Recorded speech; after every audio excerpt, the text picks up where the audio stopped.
In this video, we're going to show you how to improve your FIFA 22 gameplay by changing your camera angle and optimizing your controller settings. Welcome back, squad, or if it's your first time in here, my name is Brabsy, your FIFA 22 coach. Team, we're going to jump straight into it, but if you've got any questions, drop them in the comments below or jump into the free Discord. I'll be more than happy to help. Who we got?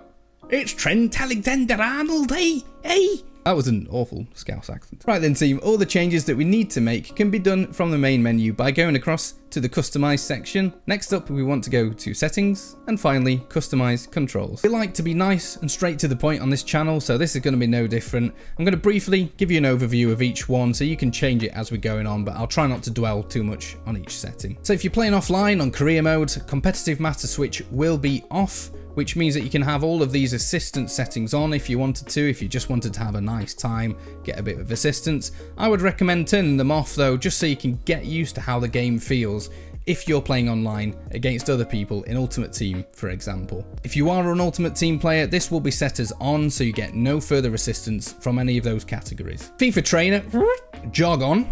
Timed finishing in previous FIFAs, I'd have told you to turn this off.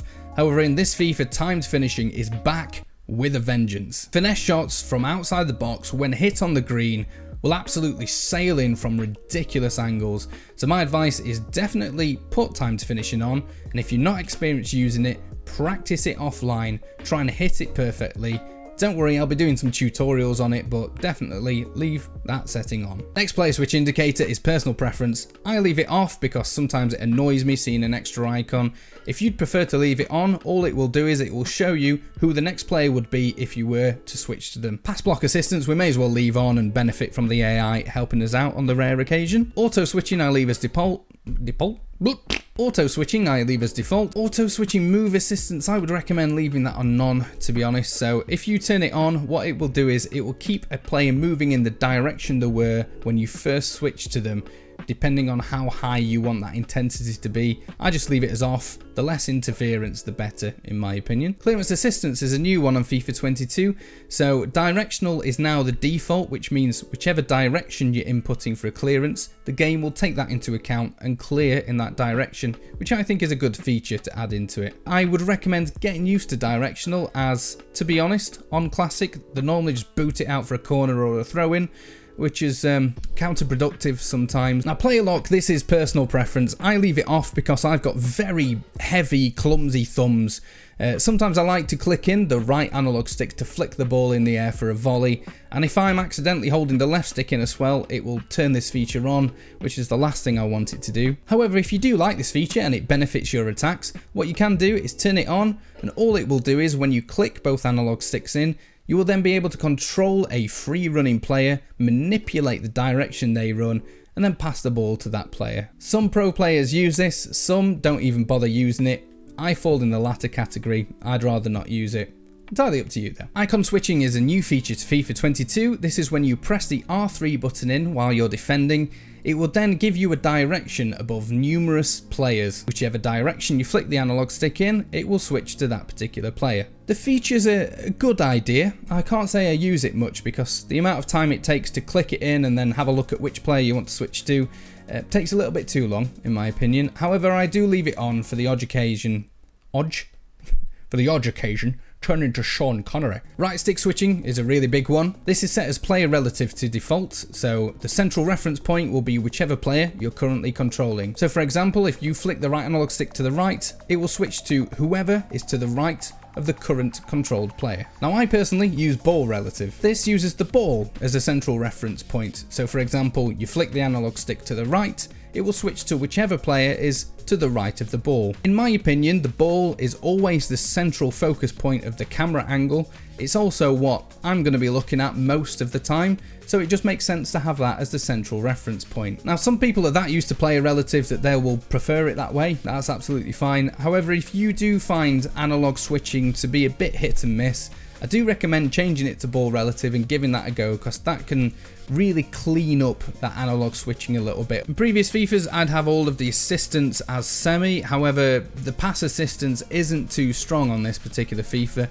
so you may as well benefit from it from the odd occasion that it does kick in, so leave all those as assisted if you want. Analog sprint, massive one, I'll get straight to the point, turn that off. Quick overview, when turned on, this basically means that your player's sprint speed is contextual to how hard you're pressing down the sprint button. Now correct me if I'm wrong, but most of the time when you're playing FIFA, you're either going to be jogging with the ball or you're going to hit the sprint button to sprint fast as you can with the ball. Now bearing in mind that FIFA does sometimes have button delay when you're playing online, the last thing that you want is for the game to be trying to figure out how fast you want your player to sprint. In my opinion, just turn that off and that's one less thing to worry about the game potentially getting wrong. Fast receiver lock, I leave as default, I'll leave it on late.